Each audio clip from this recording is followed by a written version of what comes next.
when Marvel set out to do this What If show, they were like, you're not getting any happy universes in this show. The happiest universe is going to be the main Marvel universe. Every other universe in the multiverse is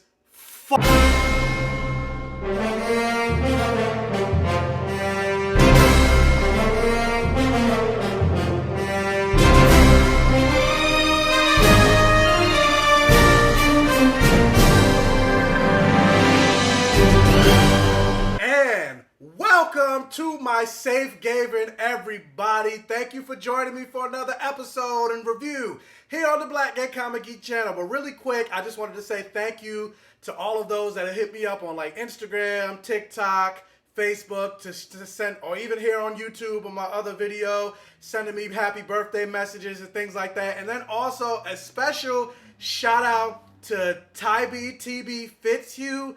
Thank you so much, because she sent me like a $200 cash app for my birthday. I don't even know what to say to that. Like, do you want a special, like, is there something that you want me to review? Like, I feel like I should do something for that, because I don't feel, I definitely didn't deserve that, but thank you so much. If you see me holding my hand a weird way, it's because yesterday, Tuesday, I went out with a friend of mine, again, to celebrate more of my birthday. We went out to Top Golf. I'm not a golfer, and so I like hurt my hand while I was golfing. I hope it's not like because I mean I can move it, so I don't think it's fractured, but the shit hurts. So I'm like, maybe I should go to the emergency. But I'm like, I don't want to go to the emergency room and then like, oh, you just pulled a muscle, and then I gotta pay like $5,000. But because like I said, I can move it. It just hurts, and I mean it's not swollen as far as I know. But even like you see how my hand is bent, like even like I can't straighten it like this. I mean, I can, but it hurts. So I'm like, I've been keeping it like this the whole time. So that's some little behind the scenes shenanigans going on in my life. But anyway, thanks for the birthday wishes. Thanks for the cash app. I saw a couple people also bought some of my shirts and tagged me in that. So thanks for that support. Just thanks for the support all around. Even if you didn't send a birthday message, even if you didn't send a cash app, even if you didn't buy a shirt, the fact that you're even watching this video is all I need for any type of birthday support or just support in general. So thanks again to all of you guys. And yeah, let's jump into this review. So yeah, we are talking spoilers for episode 8 of Marvel's What If. I don't know why I'm hitting my hand. I'm like, this hurts. But yeah, we're talking spoilers for episode 8 of Marvel's What If, called What If Ultron Won. And man, this episode was dark. I feel like this was the darkest out of all the episodes. And this episode also goes to show like how formidable Ultron is and could have been as a villain. And it also kind of makes me disappointed more so even now in Age of Ultron, because yeah, I feel like Joss Whedon took the character of Ultron and kind of made him into a joke. And obviously when you get to this episode, it shows like Ultron is not one to be played with. Now granted, with that said, I did like Age of Ultron more than a lot of people did. Like a lot of people hated Age of Ultron.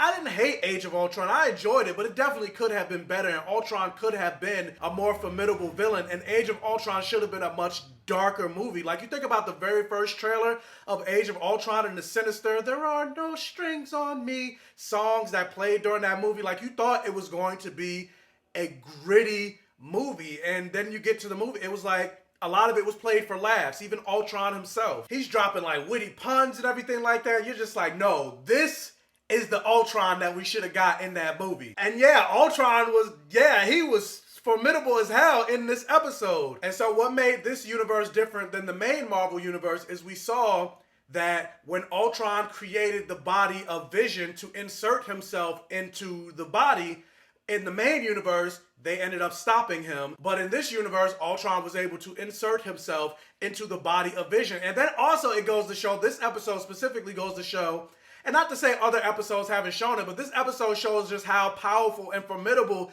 Vision is as a character. Like even when you think about in this episode, when Thanos pulled up with most of the Infinity Stones, Ultron took him out like easily. And it's like sometimes we forget within the MCU, because it seems like Vision is like Kenny from South Park in the MCU. Like even in this show, every time you see Vision, he's always dying at some point. Even in this episode, there was no Vision, it was Ultron, so Vision is dead. But like we tend to forget, even without the Infinity Stone, Vision is very powerful. But then you also have to take into the fact that that stone on his forehead, that is an Infinity Stone. So Vision is stupid powerful. And yet, when you saw in this episode, like, he instantly killed Thanos. Like, I saw a joke on Twitter where it said Thanos' goal was to have the entire universe. Well, he kind of got his wish because he himself was halved too. And just how easily he took out Thanos. But then you think about Avengers Infinity War, like, Vision was getting washed by Thanos' henchmen, the Black Order. Like, he couldn't even take them out. He was getting beat up at every single turn. And Wanda had to continue to protect him at every single, like, not at one moment was he putting on a great fight against the Black Order.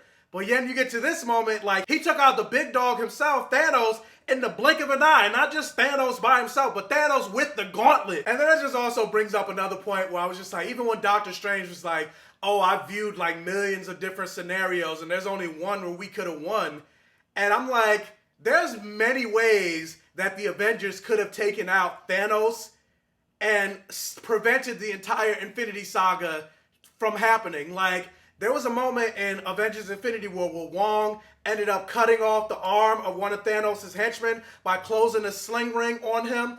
I'm like, they could have did that to Thanos. Like, Doctor Strange, when they were fighting Thanos on Titan, Doctor Strange could have opened up a portal around Thanos' arm and closed it and cut off Thanos' arm, thus freeing him from the Infinity Gauntlet. But I mean, obviously, for the sake of drama, you can't have Thanos be taken out that easily. Otherwise, there's no movie. And until you get to this episode, where you get to see how easily Thanos could have been taken out. And then Ultron gets access to all the Infinity Stones after he takes out Thanos, then thusly becoming basically the ultimate power in the universe, which answers a question that I had from last week, at least one of the questions that I had from last week, where I was like, how did Ultron get the Soul Stone? He doesn't love anybody but himself. And, well, that answers my question. He didn't get the Soul Stone by himself. He just took it from Thanos. And now that he has the Infinity Stones, there was basically nothing that could stop him. And this episode, like, even though it's, like, pretty much the same animation style from all the previous episodes, like, this episode just looked so different and great in terms of, like, the production value and the budget and the animation and everything like that based on all the other episodes. Not to say all the other episodes didn't look good, but, like, this episode just looked so cinematic. Like, there were just so many shots and moments and scenes and sequences that just were so beautiful in this episode. Like, I love this episode. And again, I'm going to keep saying, like, it just goes to show how formidable Ultron is as a villain. Like, Ultron has come back time and time. Like, he's a robot. He's an AI. He's come back several times in comics. And I'm like, yeah, the MCU needs to have a do-over and have Ultron come back and do another, like, Age of Ultron type of movie and show Ultron to be a more formidable villain than he was in that first movie. Like, Ultron had me squeezing my butt cheeks in this whole episode. I was just like, this episode was thrilling and suspenseful as hell. Even in the 30 minutes, I was just like, how are they gonna win? And then even talking about the production design and everything like that in the scenes, like all the fight scenes where Ultron was going through the universe, taking out like Xandar, taking out Asgard, going and fighting Captain Marvel, like, I love all, and I'm like, Carol gotta be still alive, right? She can't be dead. Like, yeah, he blew up a planet, but all of that explosion and everything, like, that's energy. Carol should be able to absorb that, right? Right? Maybe? I don't know, but I love seeing Carol go out like a G. But speaking of G's, like, this is also a thing about this episode that I loved and appreciated about this episode. Like, this episode goes to show just how formidable Natasha and Clint Barton's Hawkeye are.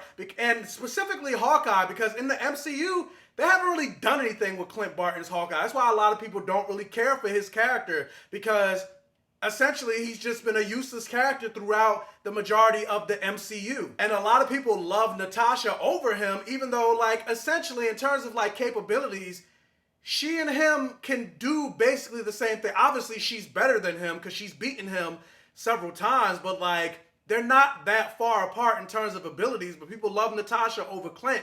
And this episode just goes to show, like, how useful Clint actually is and how much of an interesting and compelling character Clint is. And of course, if you read the comics, you know that. But in the MCU, like, yeah, they haven't really done anything. And then not only just that, but the relationship, the chemistry, and the bond that Natasha and Clint have in the MCU, like, this episode did a way better job in showcasing that than all of the MCU, because for the most part, they've constantly told us how much Natasha and Clint mean to each other. We haven't really seen that in the MCU. We've only been told it. Even to the point that Natasha is Clint's children's godmother. But again, we haven't really seen their relationship unfold. And this episode also goes to show, like, I feel like how well a Natasha and Hawkeye movie could have worked. Obviously, that can't happen anymore because of the stuff that's going on with Scarlett Johansson, but I just love seeing the relationship unfold between Clint and Nat, and how much of a missed opportunity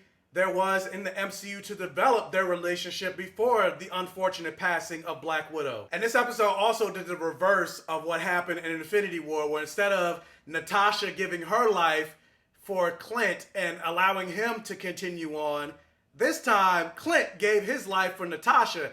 And speaking of like great scenes and things like that, like the scene and the moment where Clint was falling into all those Ultron droids and had his bow and arrow pulled right before he exploded and he died, like, I thought that was like one of the most beautifully rendered scenes in this entire series, and damn near one of the most beautifully rendered scenes in almost all of the MCU. Like, that moment, and just not even just the way it was shot, just the emotional impact, like everything about that moment was great. Like, honestly, at first I was going into that scene thinking I was gonna celebrate, because like, yeah, you killed Clint instead of Natasha, like, justice served. But no, like, the way they crafted those two characters, like, I was a little emotional. I was invested. I was upset that Clint died. At least this version of Clint. Somebody else that was also upset in this episode, like, even when this episode began, Uatu the Watcher was saying things like, he's seen multiple different universes begin and end. He's watched all of them, but this specific universe is the one that makes him the most sad. And we've seen certain moments, like in the Doctor Strange episode, where Doctor Strange was absorbing all of those different demons, and he was like, I could warn him and intervene, but you could definitely tell. And like in this episode, this was the episode that he was struggling with the most in terms of whether he should or shouldn't intervene. And I enjoyed seeing that struggle with this character and getting more of a character from Uatu. And I'm actually hoping that we do get to see Uatu in the main MCU universe. Because if you remember from Guardians of the Galaxy, we did see that there are Watchers out there when Stan Lee was on that planet talking to them. So we know there are Watchers. But I want to see Uatu live action in the MCU, voiced by Jeffrey Wright. And I'm glad they put some level of respect on my boy Uatu's name when he had that epic battle with Ultron, when Ultron pierced the veil and ended up in his dimension and in his little aspect of the multiverse.